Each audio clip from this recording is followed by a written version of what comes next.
All right, good morning. Welcome to the Town Council regular meeting, December 3rd, 2025. Well, please rise for the pledge. Dennis will lead us in the pledge. I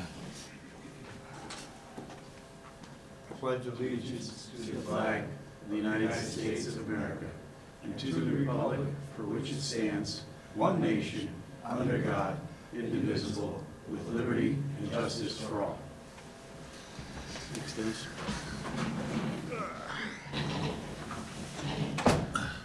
Okay, on the agenda, next item is visitors. Do we have any visitors that'd like to speak? Yes. Come forward if you would, please. State your name and your address. Good morning, my name is Nancy Meinke. Oh, Nancy, you're actually on the agenda. Sorry. I'll be back. Okay. Any other visitors like to speak? Hearing none, moving to the next item on the agenda. Approval of the amended minutes for November 19th, 2025. Do I hear a motion to approve the amendments to the amended minutes for last meeting, November 19th, 2025? So moved. Second. Carrie Allen has moved it. Jerry Dunn is second. Discussion? All in favor? Aye. Opposed? Abstain? Motion carries. Next, item number 4 on the agenda, appointments and reappointments. Appointment to the Economic Development Commission, Nikki Dacus, an alternate seat for term until June 30th, 2027. Nikki, would you like to address the council and let us share your interest in the EDC? Sure, please. You don't have to, just stand so we can hear you. So I have been a property owner on the Glenwood Plaza in Clinton for 25 years. I've been a broker for 35 years, real estate broker. I think, very interested in helping small businesses in the town.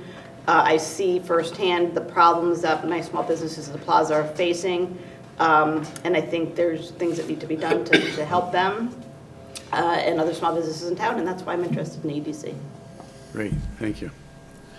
Do I hear a motion to appoint Nikki Dacus to the EDC on an alternate seat for a term expiring June 30th, 2027? So moved.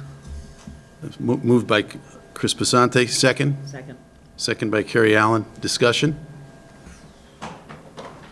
All in favor? Aye. Opposed? Abstain? Motion carries unanimously.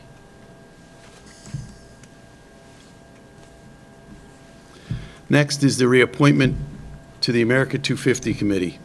There's a large number of persons that are up for reappointment on the American 250 Committee. So I'm going to say all the names first, and then Nancy, if you could then address us as you would like. So for a motion to reappoint the following individuals to the American 250 Committee: Mary Beth Breen, Lorraine Sherbin, Dave Lavassier, Christy Pontillo, Michael Rush, Dana Horrigan, Nancy Meinke, Judith Dynek, Margaret Abbott, Leah Saunders, and Mary Young for a term until January 1st, 2028.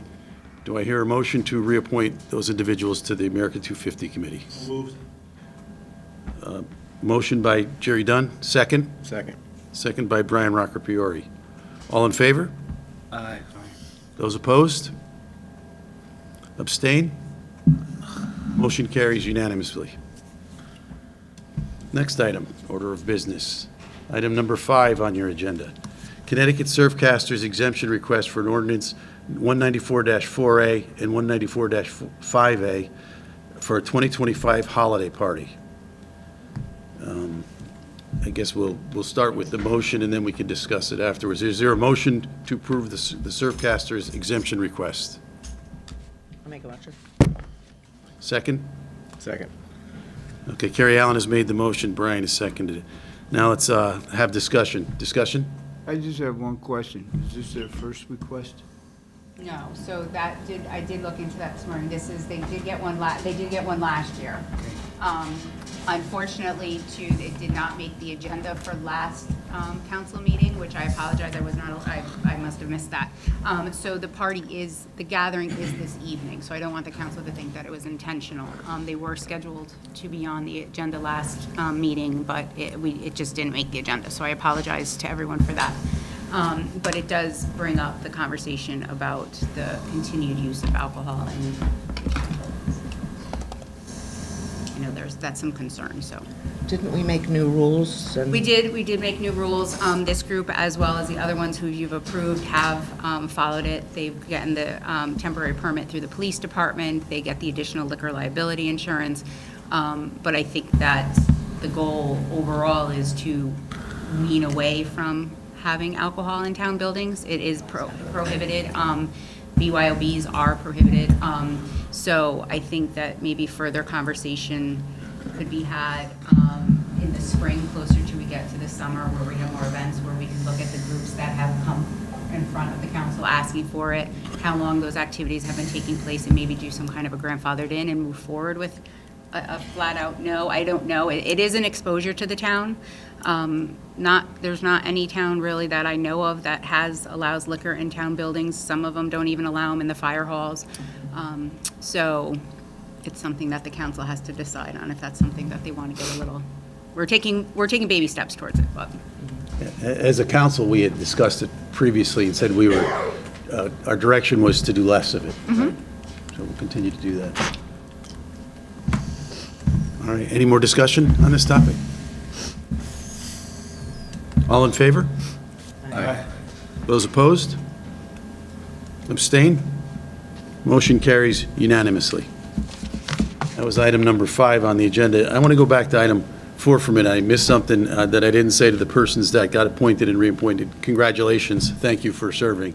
You need to go to the town clerk to get sworn in before the next meeting. Okay, next on the agenda, item number 6, America 250 Committee update. Now's your time. Now's your time, Nancy. You can come on up and give an update. And I'm the chairman of the America 250 Clinton Committee. And we've been together for almost 2 years, putting together a plan. The thing is this is what we're looking for is not a celebration of our country's acceptance of the Declaration. We are celebrating the signing of it. 250 years ago, the Declaration was signed. It didn't happen in one fell swoop. It took a long time. So our group has been working on different things that we could do. And on August 1st/2nd, weather committed, or whatever, we would like to throw an event for our town like you've never seen before. The whole point is to embrace the community. We have a large community. It's diversified. We want to bring it together and celebrate the people that live here. So our event will be here at Town Hall, outside. And we have a lot of things planned for it, such as a signing of a Clinton Declaration of Independence.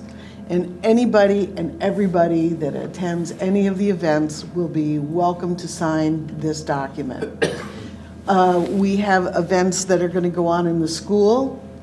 We have not nearly as many events as we wanted. I have to be honest with you, trying to get people to volunteer and help has been unbelievably difficult. I've done a number of these type events before, and I've never had as much trouble collecting people that want to help. So if anybody wants to be on our committee or wants to volunteer their services, we are more than welcome to invite you to join us. Our celebration will also encompass a boat parade after or at the time of Summerfest. I've been working with the harbor master in that regard. I hope many of you were at the one from last year, which we won, by the way. It will be bigger and better, and there'll be fireboats and police boats and all sorts of things at that parade. That will be one of our events. That will be at the end of August, and in the beginning of August will be our signing declaration. We've been trying to be very careful not to schedule things when other things were going on. We were thinking of the boat parade around Flag Day, and that was squashed because there were so many other things going on. So what we'd like to do is ask the town manager to sign or to make a proclamation to the town at the beginning of the year stating that this is the season or the year of the America 250. This, in case you don't know it, this is a national event.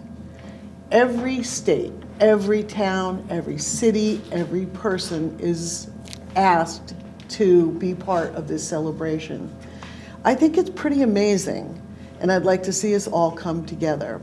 So the proclamation will go out in January. There'll be an article in Harbor News, and we would like you to accept our request to have this event in August.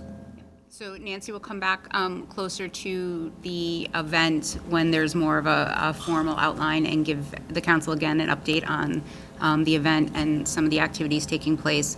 I want to congratulate you too, because I know that out of the state, you're one of the few, our town is one of the few that's leading the way in activities. And so kudos to you for doing that, because it's not a easy undertaking.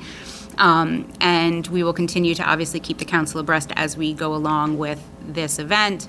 And the proclamation will be put out in the beginning of January. They've gotten confirmation that they're going to be the first article run in the new year in the Harbor News, which is a great kickoff as well. And it's going to be wonderful. So Thank you. Thank you for your work and for the presentation. All right, that's item 6. Item 7, 8, and 9 on the agenda will be presented to us by Abby Pearsall, our town planner. Good morning. All right. So first up is our request to endorse the 2025 Plan of Conservation and Development. Folks should hopefully be pretty familiar with the document and the process that we've gone through over the last year to engage the community to create and update the vision from our 2015 plan and carry us forward with a series of 90 some odd actions and a whole bunch of partnerships to move some of our ideas forward. So they range from everything from capital investments to policies to regulation amendments and things that really help us to focus our attention on economic development, on sustainable housing, on conservation of important lands, on sort of celebrating our historic resources. So all of those things are wrapped up into this plan. Our process right now is that we will be having, hopefully, we're advertising and ready to go. We're just waiting for Deep's final sign off on the plan, which I expect is coming this week at the latest. We did get some pretty glowing response from them at a conference I was at last week. So the reviewers are on board and I think just finalizing their paperwork. But what will happen is those comments will come in. If there's any final tweaks to be made to the plan, we'll start working through those and we'll present what we have formally on December 15th at 6 o'clock in this room to the general public. And that is a chance for anybody to have any last comments, any last questions, any final tweaks. We haven't had a whole lot of public feedback in this phase, and I think part of that is because we spent a lot of time trying to get public input throughout the process, and I think we've done a pretty good job of trying to reflect what people have told us along the way. So that is the status right now. One of the next steps is, for the Planning and Zoning Commission is to hopefully have your endorsement on the plan so that it can move forward sort of with a full buy-in as it gets finalized and then ultimately sent up to OPM. So I have what I've done is I've drafted a quick motion, but if folks have questions, if you have thoughts on the plan or anything else, I'm happy to hear them. So what we'll do is we'll vote on each item to number 7, and then you can move on to the next item. So let's move to the voting and the motion, unless anybody has any specific or direct questions before we ask for a motion. Okay. I move to endorse the 2025 Clinton Plan of Conservation and Development. Okay. Motion by Carrie Allen. Is there a second? Second. Brian Rocker Peoria is second. All in favor? Aye. I'm sorry, I skipped discussion. Sorry, discussion. All in favor? Aye. Opposed? Abstain? Motion carries unanimously. Thank you, Abby. Good work on the POCD. It's great. It's a great POCD. It's a good process, and honestly, this is one of the best I've been involved in, and just the community support for it has been overwhelming, so it's been really great. Okay, item number 8 on the agenda, sidewalk project. All right. So this is our Transportation Alternatives Program project to bring the sidewalk from downtown headed west to Grove and North High Streets on both sides of the road. As I'm sure the council recalls, there was originally, we had talked about doing one side of the road. Estimates came back from our design engineers a little bit lower, and so we decided to do both sides of the road as part of the 30% design. When the project reaches 30% design, the council has a critical decision to make, and that is whether or not this project will move forward. We had some conversation about this in September and went through a series of, sort of design issues and other pieces that we wanted to make sure we had public input on. Since that time, we had our public meeting on September 16th, and were able to hear from various abutters to the project. All abutters were sent a certified and regular letter, so we tried to make sure that everybody was aware that meeting was coming. We've also done additional outreach through our office to make sure that we've had conversations with the most affected property owners along the way.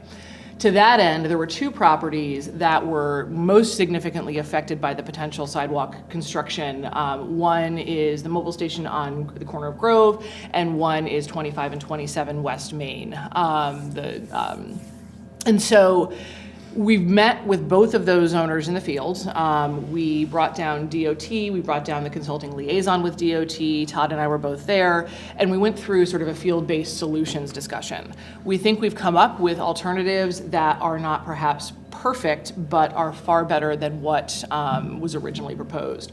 So on the mobile station, the state has agreed that leaving that third access open for their operations, so their deliveries are able to happen in a way that sort of mimics what they have now, is viable. We may do some right-in, right-out only on that one entrance. The other 2 entrances would remain. And so that was a compromise that the owner was happy with. The other piece, 25, 27, the old grain store, that one, we have moved the location of the entrances so that some of that parking that now occurs perpendicular to the building would be maintained. And so by shifting those over and giving the 2 widest possible entrances, most of their parking remains, which was the biggest concern that they had, was that they were going to lose all of their parking. Continued conversation will happen with these owners throughout the final design process, should you guys vote to get us there. But what we have been able to do now is at least redline the drawings and sort of get their initial understanding of where we're headed and basic buy-in to say, okay, this is a much better solution than we had in the original 30% design. We just can't finalize those until we have the authorization to move forward with the project. So that's where we stand there. So and anyone else, we had one person, the salon right at the intersection of Grove Street, where their driveway comes right out into the intersection. We talked about signal timing and some of that kind of stuff with them, so the consultants have that on their list to address. We haven't had any other major concerns from any other property owner. That in part is because most of the entrances are being maintained or or improved, or it provides a benefit to them. Their residents can now walk along this stretch. So those are the things that we've done to make sure that the process is well vetted, and that before this moves on, we've addressed some of the concerns folks had.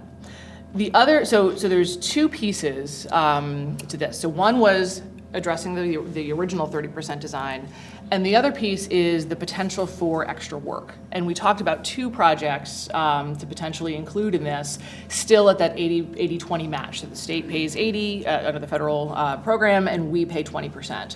The first is the crosswalk location that would go across from Pearl Street over to connect to Chips Plaza, and to make sure that the project connects in that direction. The reason that wasn't originally included was because we added that side of the road later, so this would just be the connection there.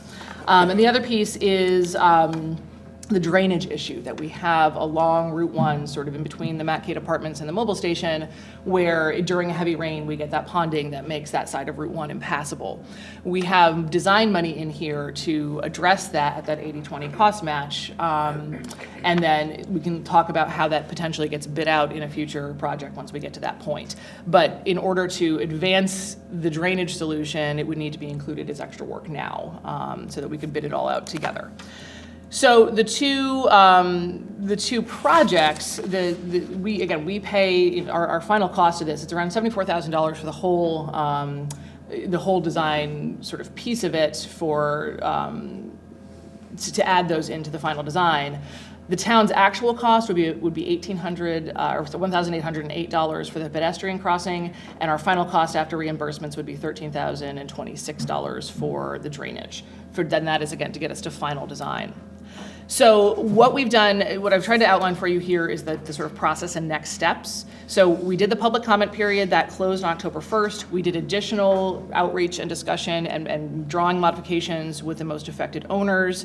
The next step would be for Michelle, with your authorization, to send a letter to DOT asking that the project proceed to final design, and then we would get something back from them saying, yes, you're authorized to go forward. So there's sort of a paper trail of how that happens.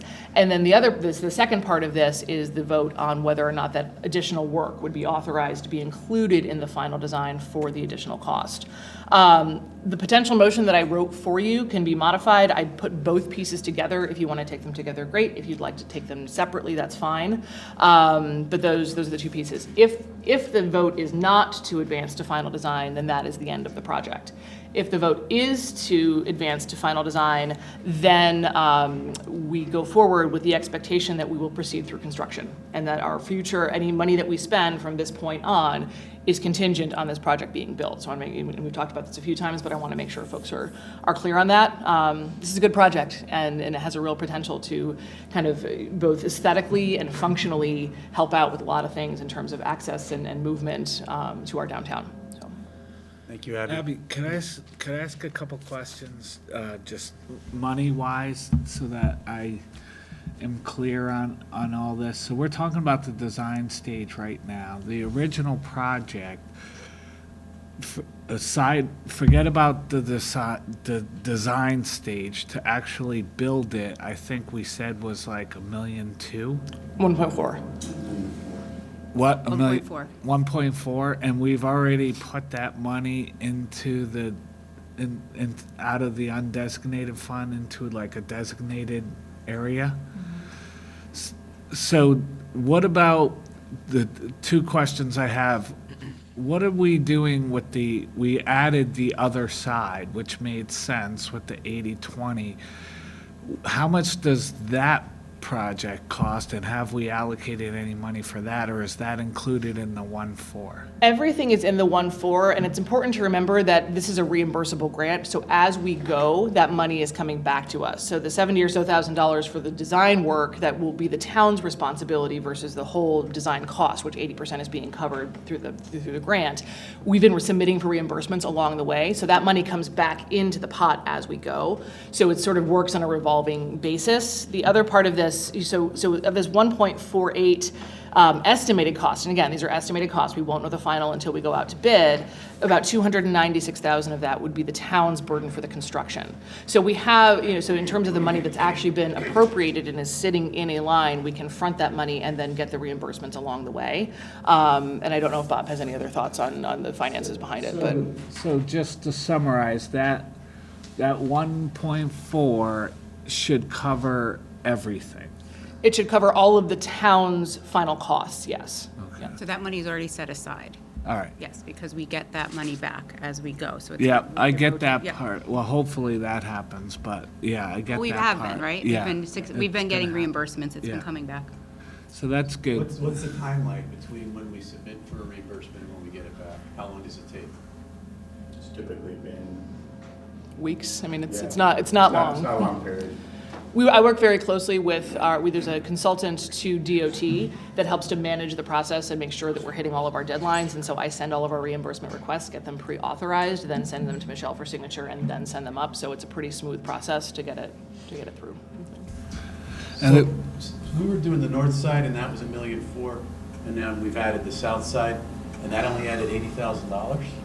Right, so that's the consultant's estimate, and I think that the original estimate came through DOT engineers, and sometimes that is higher than we would have thought, so, and then I think original also included more decorative elements that we sort of said, okay, are we gonna, include the light posts and all that kind of stuff, and then cut it back. There was also some additional I think, assumptions made in that original number for things like signal upgrades and having to move more poles and that kind of thing. There's fewer to move. There are a couple big ones in this project, but it's not as much moving of infrastructure as folks originally anticipated. So BL Companies was pretty confident that the 1.48 is pretty solid for today's numbers. And then, again, we'll see where we go. I think, recent sidewalk projects have come in lower than what was originally estimated. So we're all going to cross our fingers for that. But this is their sort of today's current dollars. Again, this would be a 2027 construction project. So costs will change. And so a couple business owners have asked me and brought up, if we move this to the final stage, I know we don't know, how much control do we have over when the project actually happens? Because if we could avoid the middle of the summer. We will not, I know, no. And I've been pretty clear with the design team as well that this should be either, a spring or fall, sort of piece. Now, I don't have a sense of how long this one is going to take. There are some longer pieces to this, and we want to make sure that we get things done before it gets too cold. So it may be, closer to the Labor Day end of things in order to make that happen. I don't have a full construction schedule, and I don't want to make promises about a timing on this yet because I think that it's just premature. We will find out if there's ways to stage this so that we're not interrupting in the middle of traffic nightmare, what would be a traffic nightmare. So. Any other questions for Abby? And then that's the first part of the motion. Well, the second part was the design, the additional work. Correct. So in the proposed motion is, again, and certainly deal with it as you will, the first part is, to advance to final design, period. And so that part of it does not include the crossing at Pearl Street or the drainage. The second part of the motion would be the authorization for Michelle to execute that amendment to our current contract with BL Companies to do that additional drainage and Pearl Street crossing design. And that additional amount is $74,000? Correct. And is that for the design or is that for the actual work itself? No, $74,170 is the design work. And again, it's because the drainage, most of that is tied up in the drainage. The crossing is fairly simple. We need some additional survey in that location, but it's a pretty simple design project. The drainage, however, we need to trace down exactly how that connects into channels and swales and comes out on the other side on Grove and then proceeds down to the creek. So there's more work to be done there. There's some infrastructure that looks like was put in place, but it's clearly not functional. And so, and the depth of where that pipe, if it exists, may be underground, is unknown right now. So there's a lot of discovery work that has to happen for that to go forward. And there's also the component that we are going to be investing in the sidewalks potentially, and then if we don't address the drainage issue, that area flooding can cause deterioration, and we're investing this money in a sidewalk that's going to end up underwater. It will be underwater. I mean, I'm sure we've all seen it, right? That in a big rain, it's not a long duration, but that water I've seen up to the top of the benches at the picnic tables next to the mobile station. So it definitely gets wet. All right, no further questions, so let's move to the motion. This is a long motion, so it's take a minute. Motion to authorize the town manager to send a letter to the Connecticut Department of Transportation to request that the project proceed to final design and to execute additional service agreements, number one, with consultant BL Companies for the Transportation Alternatives Program Route 1 Pedestrian Safety Improvements Project, and to authorize the use of project line 306-000-58500 for associated costs. Do I have a motion for that? So moved. Brian has exercised a motion. Second? Second. Second, Chris Passante. Discussion? All in favor? Aye. Aye. Opposed? Abstain? Motion carries unanimously. Thanks, Abby. One more. Item number 9, the Connecticut Deep Long Island Sound Ecosystems Grant. This is something I'm bringing to you as just an opportunity and certainly something that we have the capacity in-house to work on and submit for a grant. This is a no-match opportunity for us to do some investigation and design work, hopefully through permitting, to to look at stormwater quality impacts to the Indian River coming off of the parking lot behind the former coffee break. And so the municipal lot there and some of the private water that's kind of coming down that hill and directly into the river. Currently, what is happening, essentially, it's all surface flow that is ultimately directed into concrete asphalt channels that go overland, over the bank, and into the river. So everything that's on that parking lot is winding up in that water. There is one catch basin that doesn't pick up a huge amount of water, and that one is actually directly piped out of the bank of the river with no pre-treatment. So what we have is a scenario where we're certainly far off of requirements under the Connecticut Stormwater Quality Manual and sort of good practice for our stormwater management. But we also have an opportunity here to go back in time a little bit to discussions that were happening in that 2010 to 2013 range for some of the downtown vision of kind of carrying pedestrian and other amenities up along the riverbank. And so one of the things that we'd like to do with this project is address the stormwater and look at ways to treat it before it goes into the river, but also see how many of those pieces we can integrate with aesthetic improvements, bank stabilization, or other elements that can help us improve the amenities that we have on that side of the river as well. So some of the kinds of things we can look at are a larger, different color area of pervious pavement that may infiltrate some of that water, but also create opportunities for gathering space along the riverbank. Some of the stuff back in some of those downtown visioning plans involved extending this boardwalk and those kinds of things. Those are incredibly expensive. This project wouldn't preclude that, but it may be something we can do along the way to do some additional landscaping, change the look of the barrier that's there today and create something a little nicer, and then some of that kind of stuff as well. Things like tree filters, subsurface infiltration, those, or at least retention, depending on how high the groundwater is. All of those things are possible by doing this project. And so one of the things we want to do is go through this design process so that we are grant ready when the next round of funding comes. I think the hope, that we're all sort of working toward, as staff, is saying, how do we get our projects that are sort of conceptual right now to a place where we can apply for funds that are not going to cost our taxpayers money? And that's really what this is about. So the amount, I ran through this briefly with our consulting town engineer to get to final design, which would include all of our, sort of drawings, permitting, soil investigations, all of those types of things, talking about, potential easements and other pieces with adjacent property owners, would be about $175,000. And again, there's no match to this grant. So it is reimbursable. The money would need to go out, but the money would come back in. And Bob and I talked briefly about this, and we can chat through the money part of this in just a second. But again, this is something that I think meets a lot of the boxes on the grant program. It could be a great opportunity for our downtown. It also helps us advance our compliance with our municipal separate storm sewer, MS4, requirements to try to disconnect impervious area. So trying to take area that now sort of doesn't treat water before it hits the receiving water body and try to clean that water up before it gets there. And that's one of the obligations we have under the permit that we have through the state. So it does a number of things for us, but it's something that it's a quick turnaround and a fast opportunity, and just wanted to hear your thoughts and questions and see if it's something you want to have us pursue. Any questions for Abby?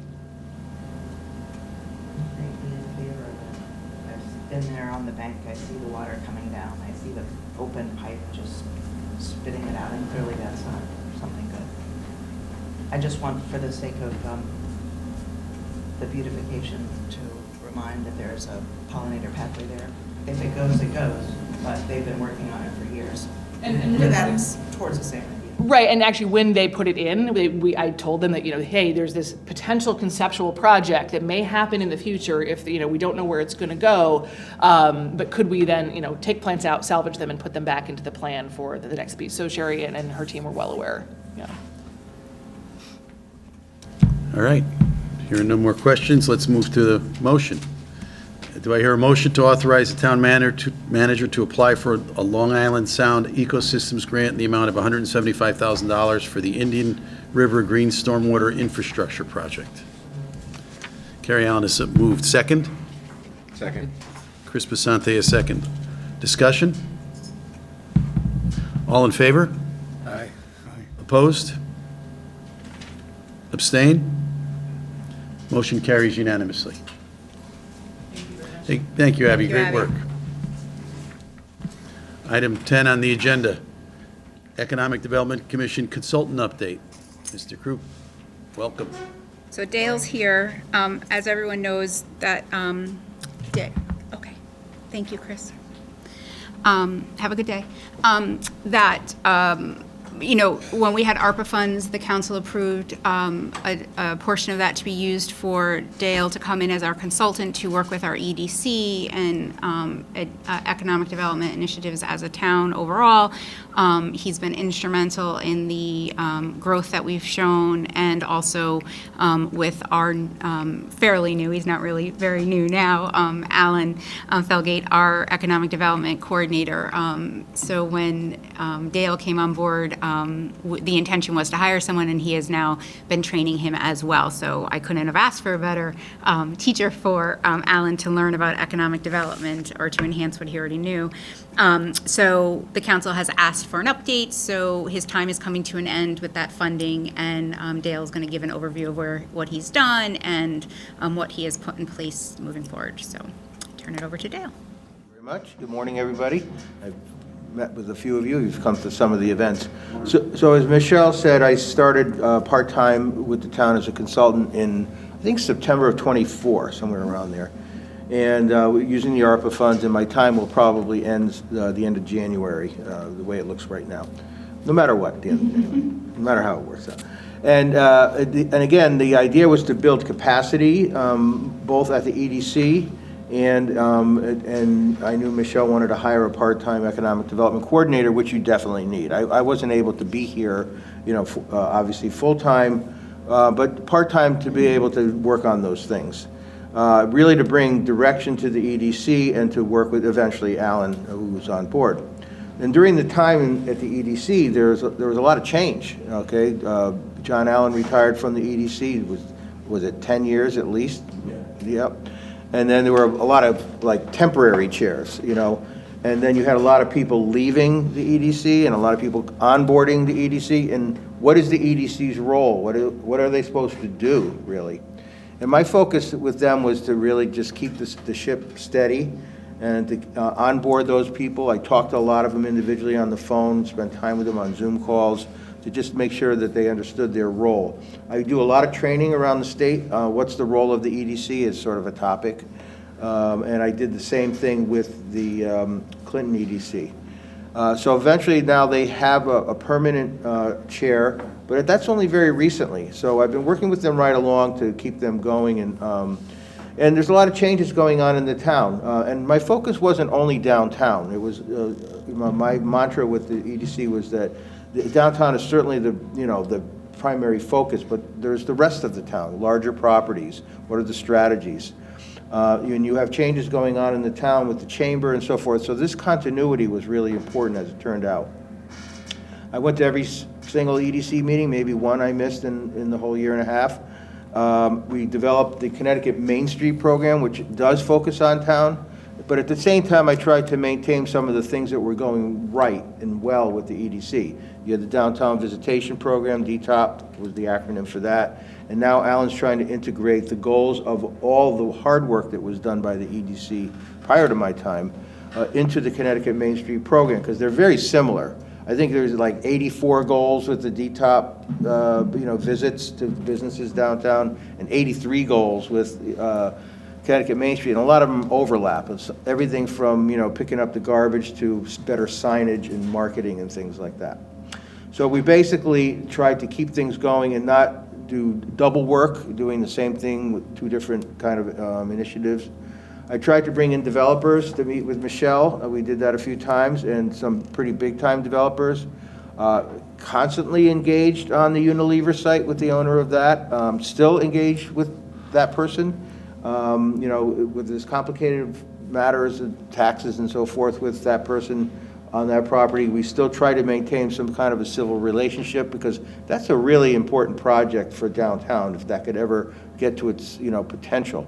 I have a big background in brownfield, so in terms of talking to him about that site, there's definitely brownfield issues there, and that's an ongoing conversation. So hopefully that will be, and I have more developers I haven't talked to you yet to bring to meet, because part of what we tried to do also is to bring the external world to Clinton, outside developers, outside businesses, investors, things like that. For Connecticut Main Street, I got it started. We had onboarded them to come in and do a needs assessment, which is very comprehensive. And there's a lot of goals that are easy to achieve and some a little harder to achieve. And now that's a working group, including businesses on Main Street. We got one on the east side and one on the west side to be part of this. And that's a fluid board, advisory board. It involves Abby and many other people, but most importantly, it involves the businesses actually to sort of have a role in that. Bringing external resources I thought was important, so we planned a broker's breakfast. A lot of you attended that back in June. I can't believe it's that long ago. And that was to basically bring real estate brokers to Clinton, talk about the assets that Clinton have, because you have so much potential, particularly downtown. And to have, I took notes here, we had 14 real estate agents at that, about 40 people at what's going to become the Italian restaurant in the old Comcast building, so he was gracious enough to let us use the building. Now, a lot of work goes into planning one of those events. We had a lot of great speakers, several panels on topics, including some of the larger developers who the general public, by and large, don't know, Indian River developer and so forth. And they gave a good window into what larger developers actually look for in a town. You know, I learned a lot by listening to Ken, for example, talk about the fact that the only reason he developed that Indian River site was because of the mall. I didn't even think of that. Success breeds success when it comes to larger developers.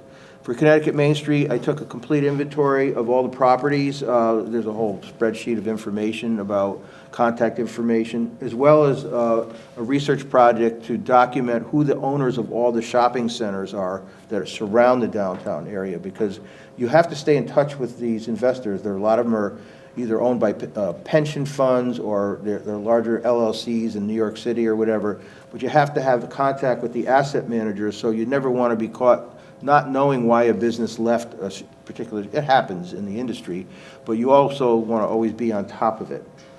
And so Alan has the tools. So then Alan was hired, and Alan didn't come from an economic development background, but we've been training him on the art of business retention, which is always the first job of an economic developer, is to work on it, helping existing businesses grow. Most of the growth that ever happens in economic development happens from the existing businesses, not from attracting. If you have a good retention program, you will attract businesses. And then to try to build on your strengths. We also looked at funding sources, engaging with state agencies like OPM, which could fund some of your capital expenses, capital projects. I was always in touch with Abby and Michelle. Spent a lot of time on the phone together. I had a little bit of input on your POCD, you know, on the economic development section of it, and in terms of the writing, because the POCD is I know, Abby, and you know, is the window to, you know, making changes in your zoning regulations that would make it more better for developers to come in or businesses to expand.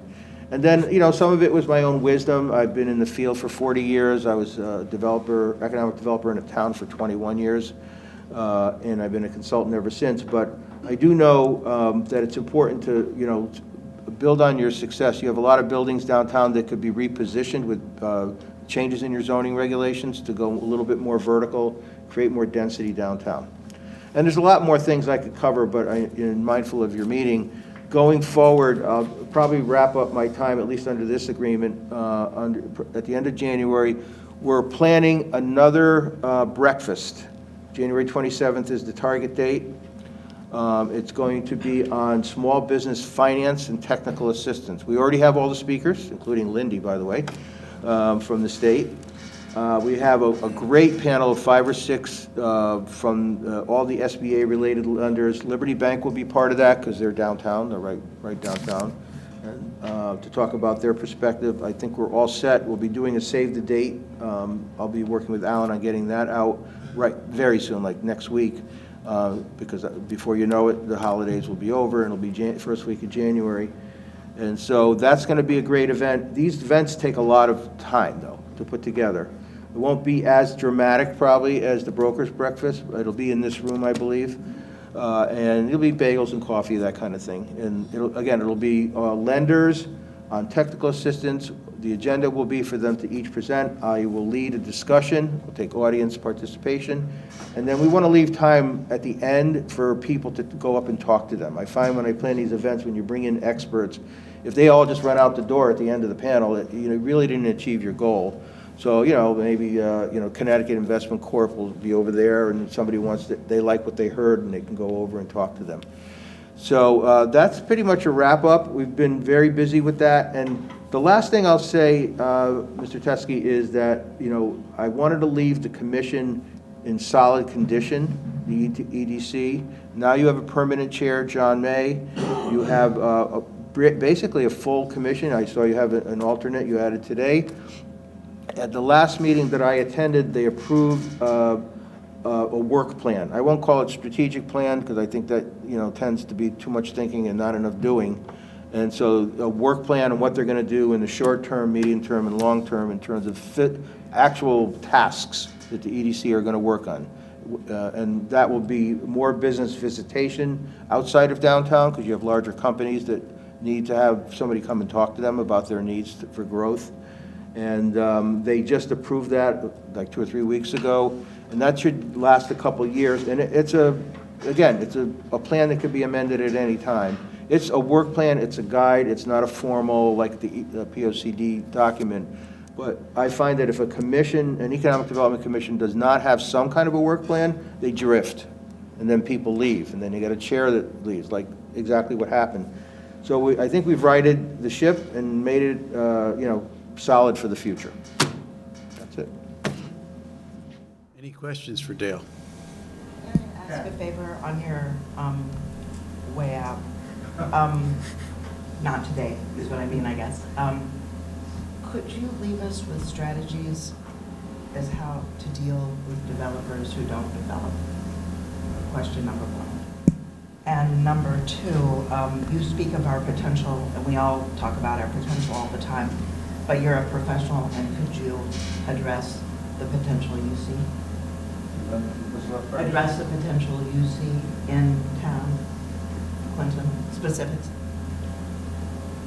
Not today again, but... Yeah, right. A memo. Good. Good, would that be good? Yeah, we'll touch base because they have some requests too that I was going to chat with you about in an email. And then I also thought that now that the EDC has formally given their approval on the work plan, that we could also send that out as well and make them aware of what the EDC obviously is. Right, so now you'll know what their role really is, because you need an Economic Development Commission. And since you're a very strong summer economy town, we need to work on the other 3 seasons as well. Any other questions for Dale? I have one. So that breakfast we had back in June was a great success, and it built relationships or strengthened relationships with developers in town that we need to continue to do. This next event we're going to have in January of 2026 is more of a informative for small businesses in town to understand the resources that are available at the state level and other places to support them in small business. We probably want to do that on a periodic basis, right? We want to keep that relationship going. So what would be the frequency that you would recommend how often should we have breakfasts like that? Twice a year, probably be good. I mean, they do take a lot of work to put them together, and you also want to keep it fresh. There are also new initiatives always coming out with the state. So, for example, most people have heard of brownfields, turning around contaminated properties. There's a new program called Gray Fields through the state, so that could be a topic, for example. Gray Fields, you're like, what the heck are Gray Fields? Gray Fields are properties that are vacant, like the market and retail, for example. You see malls that have gone dark because of Amazon and many, many factors.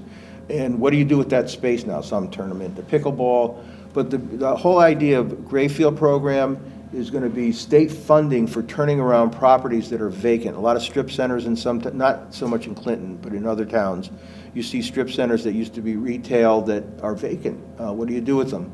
And basically it's a strategic planning and construction grant program through the state of Connecticut to turn around properties and reuse properties that are fallow. Maybe the building is old and it's hard to renovate like health centers go out of business, for example. LA Fitness went out of business in Connecticut pretty much. And what do you do with a big 40,000 square building, you know? So the Grayfields program would be a good topic. I think we'd have to identify some properties and, you know, to do something like that. But I think twice a year, but I think paying attention, being updated with the state funding and state priorities, because that Grayfields program, the governor's putting $40 million into that program. That may not be a fit for you, because I don't know that you have that much vacancy in older buildings. Most towns, I've worked in 54 towns in Connecticut, and every town says, we have so many vacant buildings. Most do not have that many vacant buildings. Some do. In a town that has like the Boston Post Road in Milford or Orange, they have millions of strip centers that have a lot of vacancy. What do? Arts, culture, pickleball, sports, you know, whatever it is. But that's what Grayfield's about. So to answer your question, I think twice a year, otherwise it gets old. The funders have changes in priorities, and it kind of has to be, but it's up to Alan to really network at the state level to really know, and with Rivercog as well, on what's coming down. And then a lot of it does work with some of the topics that Abby was talking about, stormwater management. You know, in the Connecticut Main Street program, one of the main goals is a disaster plan.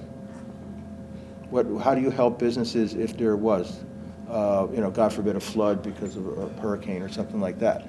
And so it's never like business does this and environment does that and planners do, it's an integration. So you could have a panel on disaster mitigation. There's different topics to integrate things that are already going on in the town. But this one in January should be good because it's really does focus on small businesses and younger entrepreneurs. We're really going to focus on bringing in a younger generation of either existing business owners or, you know, wannabe business owners, because that's your future downtown. One more thing I'll mention that, you know, there's a lot of collaboration involved in economic development. And Bob Werner started this through the EDC when he was on it, and this is really important. So you have a high school, Morgan High School, that does a lot of different career programs with the students. So they have engineering and design and things like that. And a lot of public school systems don't have that. And you have a really good program, and you have other manufacturers, engineers, and so forth in town that need that talent. And so to keep your kids local when they graduate, it's important to develop collaboration between your public school system and the private business, private enterprise. The one I was working with Alan on thinking about is I've interviewed lots of people downtown. And they all say, we need more stuff downtown, we need more restaurants downtown. If you talk to restaurants, they'll tell you, we can't find the help. We can't find even dishwashers, wait staff. It's a big problem in all areas that have an economy that's based on, you know, people coming downtown and so forth. So what do you have at your high school? You have a culinary training program at your high school. This is sort of next level economic development, and that, you know, I work with Alan to, you know, focus on that after the basics. But that's an important part of what your community has to offer that's a positive thing to private enterprise. And it's not always about put the kids through school, they go to college, hopefully they come back. No, you could really work on that, so because they're your taxpayers in 10 years, I like to say. The last thing I'm going to say is that housing is always a touchy issue in every community, but it's a really important workforce development issue for economic development purposes. So I'm trying to get, I always talk to towns about being more open-minded about housing projects, because they're, you know, whether they're nurses or firefighters or police officers or teachers or people that work in stores and retail, they need a place to live. And if there's no housing in Clinton, they're going to live somewhere else. And maybe they rent for a year, but they also future house buyers. So I'm always a proponent of housing, so I always integrate that in my conversations with the Economic Development Commission. Good work, good report. Thanks, Dale. Thank you, Dale, very much.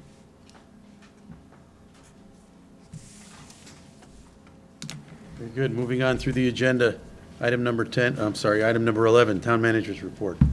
Okay, good morning, everyone. So The thing that my office has been consumed with the last few weeks has been Christmas in Clinton. It is finally coming this Saturday.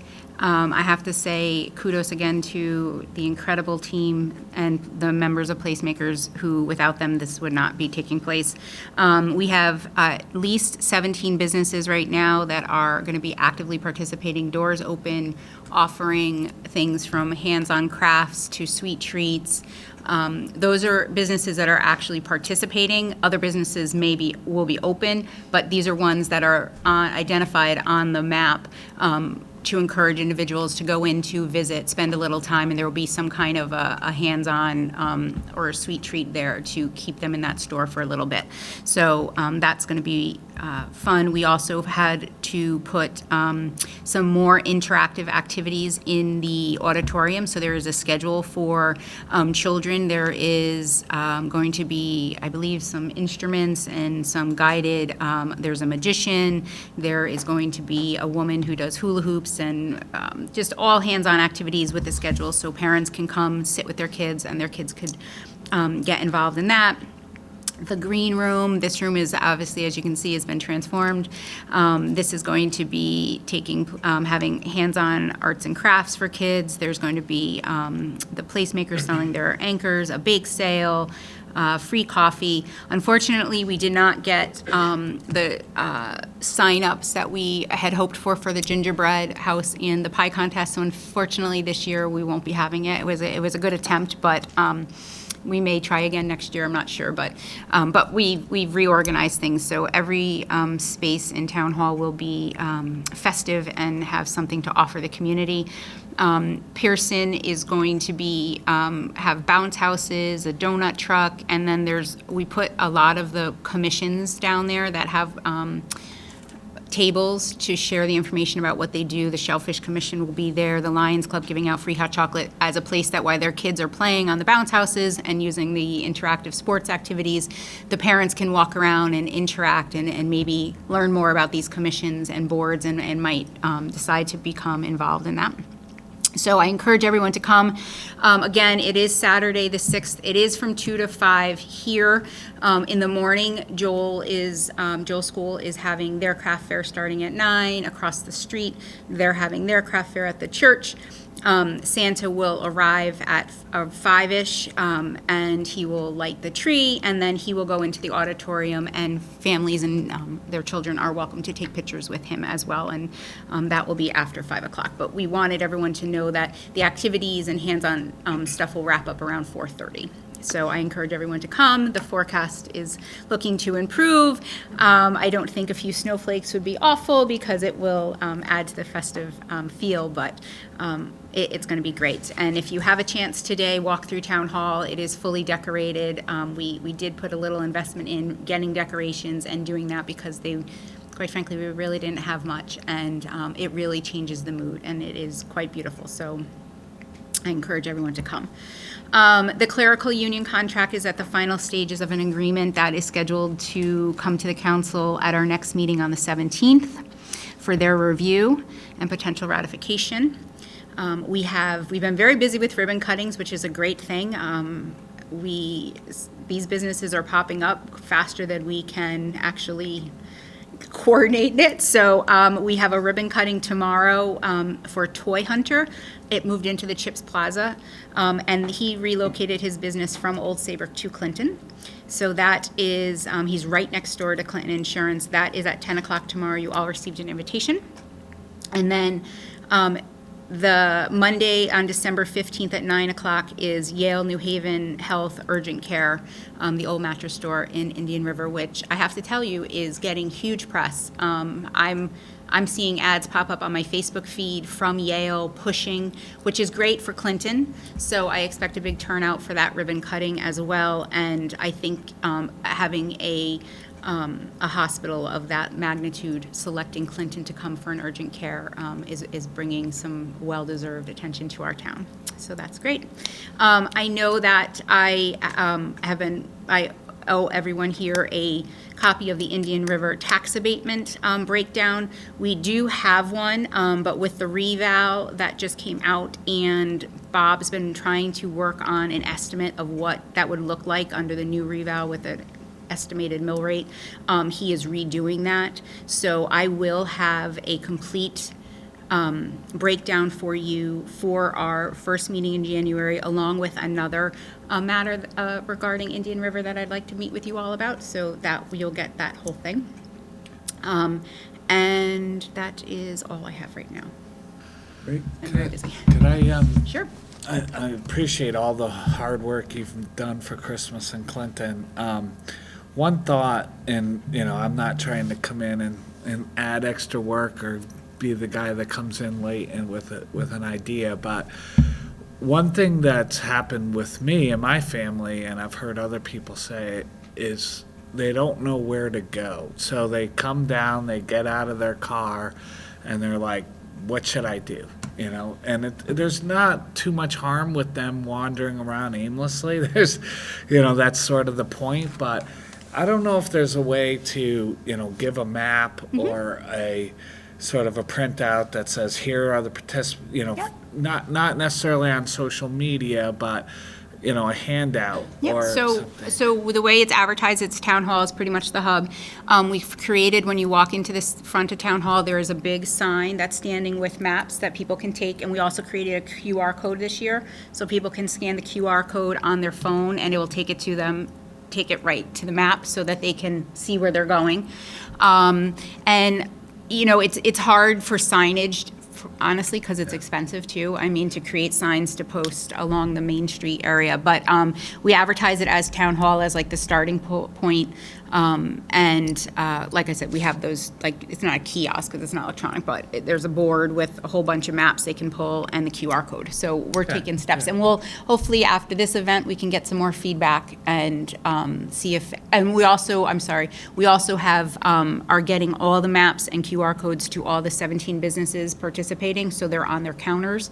So people, as they visit between now and then, can pick it up, or if they start maybe down at that end, they can pick up some maps and come this way. Sounds like they're on it. We're trying. Perfect.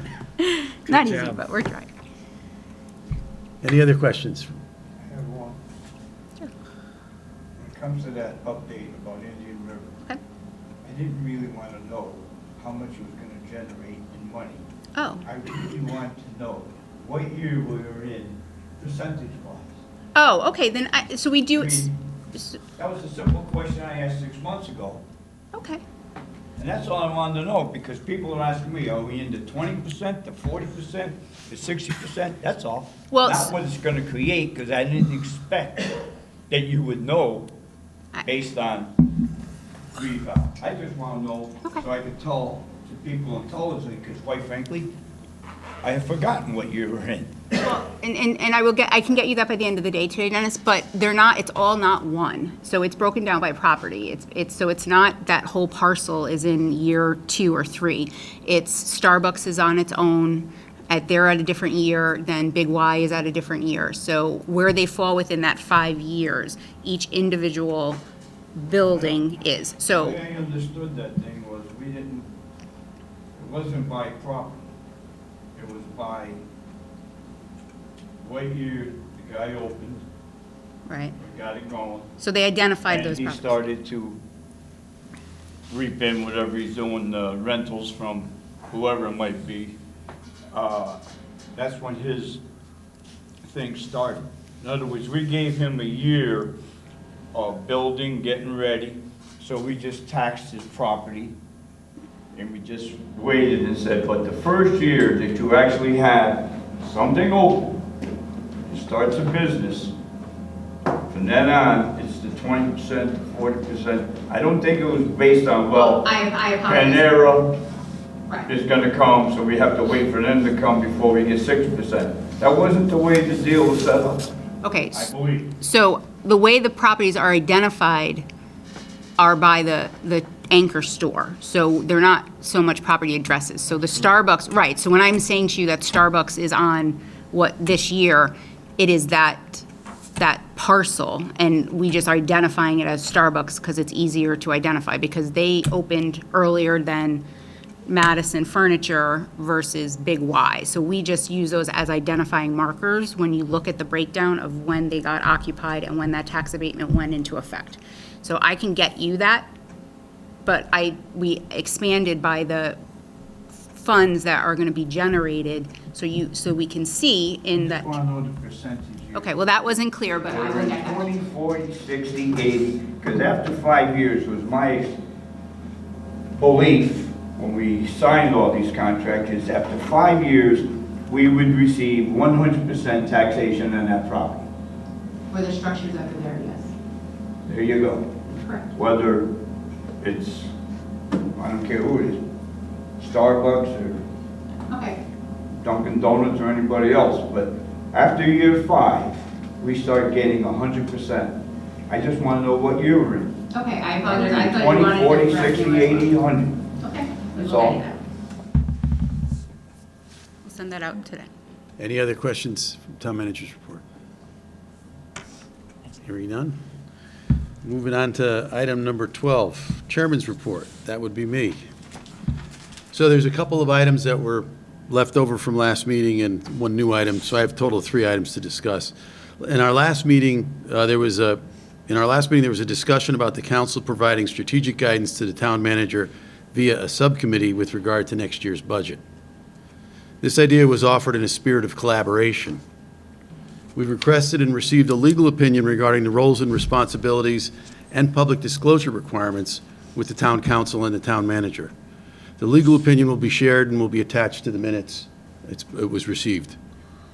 The result being that the Clinton's longstanding practice of public workshops is the best model, or the best way to go forward. So it's my thoughts that we would continue to do that. When we get to the town, to council discussion, we can discuss that further. Next item was a subcommittee on the town council mission statement. If you remember the last meeting, I recommended that we form a subcommittee to go revamp our mission statement. The council has a vision statement and a leadership guide that hasn't been updated since 2020. And after the meeting, I talked with some council members, and it was submitted or conveyed that some thought that it's an important enough topic that it shouldn't be relegated to a subcommittee, but rather that it should be addressed by the entire council in a workshop. And I tend to agree with that. Again, it's another item we could discuss in the council discussion. And then the third item is a new item. In my meeting with the town manager, the preparation of this agenda, we talked about the agenda itself and the presentation of the agenda. And I asked that it be provided a little earlier to give the town council members a chance to digest and be prepared, to be fully prepared for each meeting. It's our obligation to do that. So the manager has agreed, or we've agreed that Friday by close of business for us to get the agenda would give us the weekend to think about it. So it would be the chair will meet with the manager on the Thursday, and then on Friday, the agenda will be out for town council members to review. And then on the following Wednesday is the meeting. And that would be the standard operating procedure. Again, another item we could discuss in the town council discussion section. That's it for chairman's report. Town council discussion. Has anybody got any topics on their mind that they'd like to bring up at this time?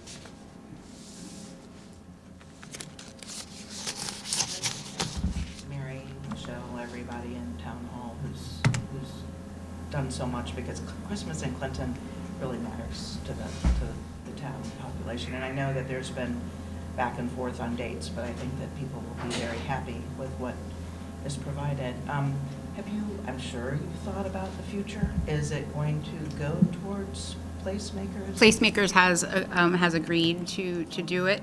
The town manager office will still be part of, more on the outskirts of it. Obviously, everything in this building comes through the town manager's office, so the decorating and all of that will still, it won't be as big of an undertaking because we'll have everything. But they will be taking the lead on it next year. Yes. Any other items? Hearing none, do I hear a motion to adjourn? Nope, you have to go to the other, council discussion and then liaison reports. Oh, liaison reports, sorry. No, it went to the other side. Liaison reports. Any liaison reports? Nothing new. I have to ask again, just so I don't miss it, when I should look for Pierce. Yes, I will send that out. Thanks. I think there actually is, I have to look, there might be one. Tomorrow, there's one, That's great. Zoom. If Can you send me just the remember link to or send me the however link? I should find it? Yes, we'll send you the Sure, link, okay. yes. That'd be great, thank you. I apologize, thank you. No problem. You're Public Works liaison, right, Jerry? Have you met with them yet? Not yet. Okay. I had their meeting prior to getting appointed. Dennis, anything on police? Police doesn't meet until next week. Okay. And we heard of EDC, Park and Rec? Nothing. They canceled, I think. Yeah, they canceled. Okay. Now motion to adjourn. So moved. Brian has moved. Second? Jerry second. All in favor? Aye. Opposed? Motion carries unanimously. Thank you, everybody. Thank you.